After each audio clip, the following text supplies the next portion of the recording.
My name is Dries Delagaye and I will guide you through my master dissertation, which is called Permeable Interval Spaces. The dissertation was developed within the framework of the ongoing international research project Streetscape Territories by Kris Scheerlinck and elaborated from the main perspective of the International Master of Science and Architecture at the KU Leuven campus Ghent: Architecture, Resilient and Sustainable Strategies. The project was initiated by on-site research mapping and a research question: can more permeable interval spaces and architectural interventions there socio-economically incubate a resilient red hook, given its mixed communities and adjacent entities? Its conceptual framework consists of a threefold of fringe, vacancy, and permeability. Fringe exists on different levels.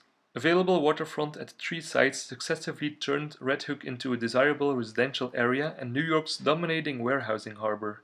Red Hook's northern boundary was shaped by Moses Gowanus Expressway, which caused Red Hook's isolated and desolated condition later on, but also saved it from the possible harmful effects of mass construction and gentrification.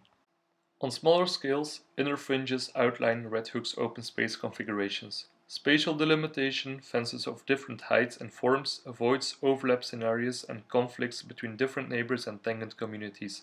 Territorial transitions are predefined with punctual gaps and margins. Territorial limits appear in ever more explicit and harsh forms to mark the boundaries of someone's property, to keep grass areas untouched, or to block former accesses and seal vacant spaces. The many vacant lots, which were once taken by the city and resold at auction, are still left undeveloped. Due to adjacencies, many vacant interval spaces interrelate with vacant buildings in the area. Vacancy even has the potential to define buffers and regulate models of proximity between light industries and residents and between different communities. Permeability has a double meaning. Social permeability relates to fringe and how a certain territory allows access and passage through. Natural permeability is about the presence of greenery and about the porosity of surfaces and soils, important for the stormwater management. Here current greenery was mapped, covering public parks and private gardens, tree crowns, bioswales, as well as sidewall cracks and vacant interval spaces overgrown by vegetation. The base flood elevation map represents Red Hook's flood-prone condition and gives the computed elevation per lot to which floodwaters are anticipated to rise during a 100-year storm flood. Therefore, majority of the lots should have flood-proof structures till a height of 11 to 13 feet. Most of the mapping focused on an area surrounding Riches Street, which was selected as an exemplary model since it represents and interconnects a sequence of different street sections, different zones, and different outer and inner fringes at different scales. In the north, Riches Street connects with one of the few accesses to Red Hook and cuts through an industrial district. Then it crosses an industrial residential inner fringe where the street intermediates between a vacant multi-story industrial loft and a vacant sealed interval space. When the street reaches Coffey Park and the Visitation Church, it starts tracing southwards an inner fringe between different residential districts, respectively the Nietzsche housing to the east and an artistic community to the west. At its southern end, Riches Street crosses again fringes between residences, light industries, and the Erie Basin waterfront fringe. Also on zoning maps, Red Hook is drawn out as a mixed neighborhood with central residential and communal areas and with M1 light industries to the north and its surrounding waterfronts. Industrial business zoning protects and assists furthermore the existing manufacturing lots there. Along the sequential street, 3 specific sites were selected for their buffering potential and fringe conditions. All 3 sites include multiple spatial limits, adjacencies, certain degrees of vacancy and a potential permeability or spatial transition between different communities or between residences and industries.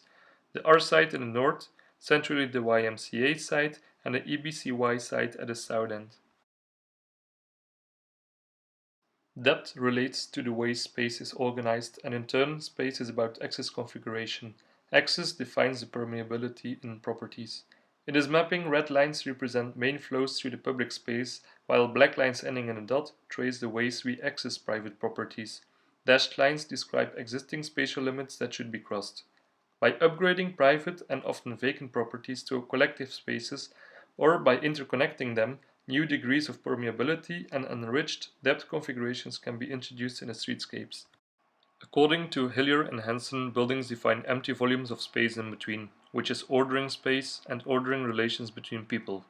Different new built volumes were introduced on each interval site, going from the most radical to the most minimal intervention and with a focus on the meaning of the needed inner size and its permeability rather than on the form of the built artifacts itself. The experiments were extended with elevated volumes according to the base flood elevation to take into account Red Hook's flood-prone conditions. The natural permeability mapping studies how Red Hook's pre-industrial landscape with the historic peninsula, islands, creeks, marshes and mill ponds looked like and how the landscape was managed by natural water flows and tidal water.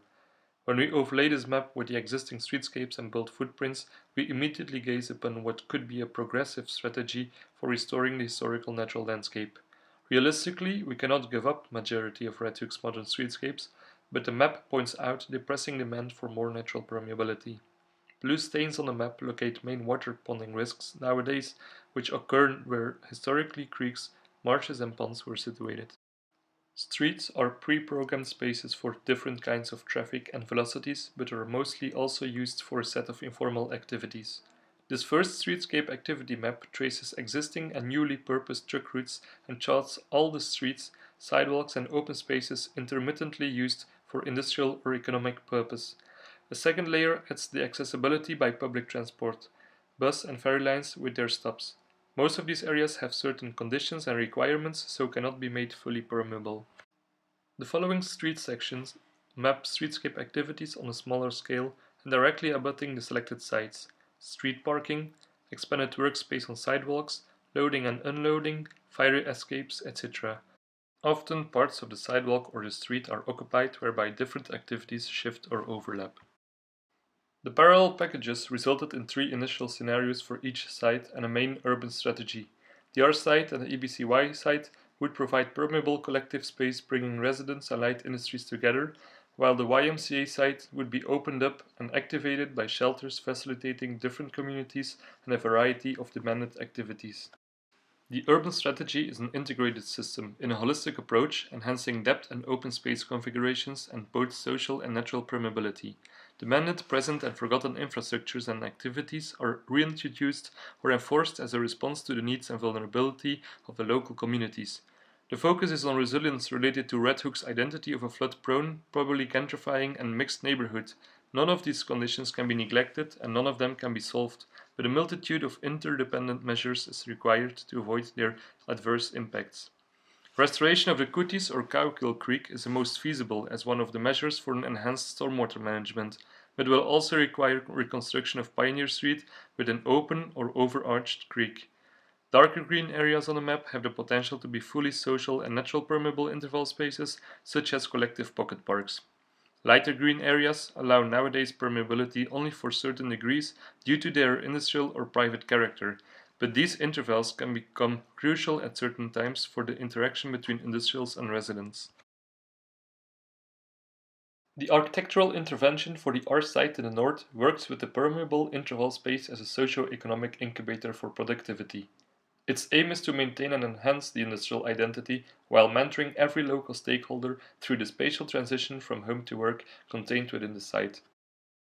The site represents a large emptiness directly next to one of the highest industrial structures that altered Red Hook's landscape, and it is overshadowing other industries to the north and a visitation church and small residential houses to the south. Located just north of Coffee Park, the interval space might appeal as a compressed and downscaled version of it. However, it will be the largest decompression void within and for the surrounding industrial area. The intervention is initiated by adjustments to the existing fabric and the existing landscape at street level to make it more dynamic and collective.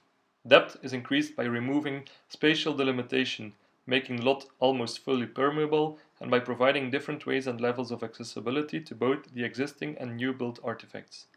A limited footprint, mediator devices and the repetition of walls orders the open space as a series of exterior rooms and lifts the more permanent program above the base flood elevation. Majority of the site will also be naturally permeable.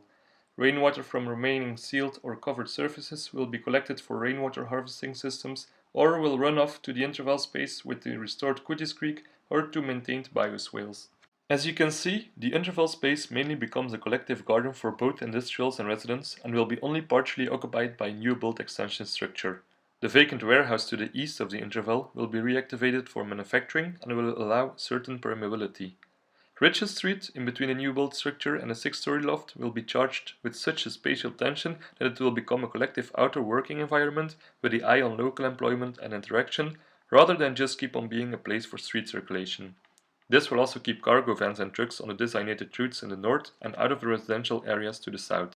The 6-story loft with its enormous floor plans and mushroom column structure provides suitable space for large collective manufacturing, but lacks nowadays some facilities and spatial opportunities for switching to more individual and intimate spaces. A refectory with small kitchen on the first floor, similar to a Japanese izakaya, suggests workers to take a break or local residents to use it as a neighborhood bar. Furthermore, the interior program of the extension building, on the first and third floor, facilitates small spaces in different configurations. Offices for at most 8 people, seating areas, corridors with double work desks, etc. Doors rarely disrupt this setup, which allows a mostly continuous or open space configuration. At the other floors, green roofs and a series of exterior rooms or terraces allow the big industrial mass to coexist with the garden void or interval. Steel truss bridges on different levels connect the existing industrial properties with a new build. Together with the structural circulation cores that playfully stand out and set back from the overall building elevation, they make the way up and down at all times, even during storm refuge, visually and physically present. The section has been an important design tool for showing the succession of the main spaces and structures.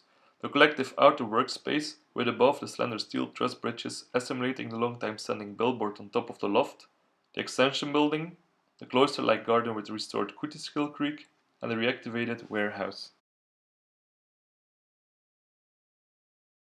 Zero impact building has been integrated in the design, as illustrated mostly for the stormwater management of the surroundings and in terms of natural cross-ventilation and cooling with chimney effects for the new build extension. The construction would start with landscape adjustments and concrete works, representing the building's foundation and its structural cores. When the concrete has dried, the prefabricated parts of the steel truss bridges can be attached to the concrete structures and welded to one piece. Construction continues with installing the prefabricated CLT elements, which are primary and secondary structures as well as non-structural mediatory devices that will further define the final space layout. During the final phase, all floor, wall and roof finishes and carpentry, including the window details, will be done. This window detail and corner solution not only shows construction packages and details, but also recalls a certain intimate atmosphere due to the catched daylight and the provided views over the garden with its water element. The architectural intervention for the YMCA site works with the permeable interval space as an incubator for the different communities. Its aim is to enhance the social and communal identity of the site and to reconnect the different communities by removing fences between them and facilitating demanded activities. The interval space is an interstice enclosed by 5 volumes but is nowadays barely used by any of them.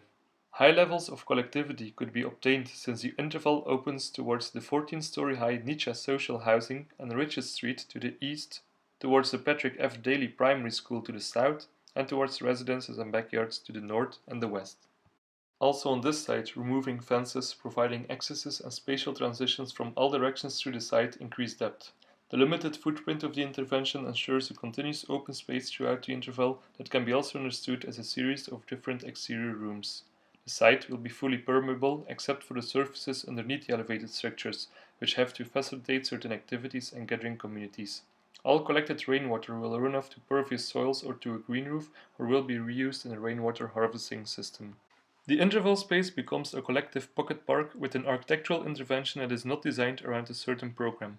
No space or room except for the mediatory devices like vertical circulation and public toilets is really defined. The design works with a series of suggestive spaces and a high level of flexibility. It does not want to take away activity from the streetscapes because that is the place where communal interaction happens. To cope with the risks of flooding, hovering canopies are designed with certain extra height to accommodate room for storage and to protect objects and things needed to activate space. Architecture, as if it were a cutout theater that will lift up and lower demanded attributes from and to the stage. Interior space will be only housed in a rebuilt low and linear volume at the west side of the interval and in a volume elevated above the base flood elevation, which subtly lurks behind the hovering canopy structures. Again, the section as a design tool shows more clearly the succession of the main spaces and structures. An uncovered and unpaved space that appeals like a front garden where the existing vegetation was kept, A sheltered and paved space that is charged by a massive concrete projection wall with the potential to become a lecture hall, performance space or theater, an intimate space underneath a floating volume and with a sloping terrain that creates seating opportunity and spatial tensions which can be used for more quiet programs, such as a remote library hub, the elevated volume with an interior space that can host a wide range of activities when the exterior conditions are not pleasant, and a rebuilt longitudinal volume that houses circulation and mediatory spaces such as public toilets, a local infodesk, and storage space for neighboring residents.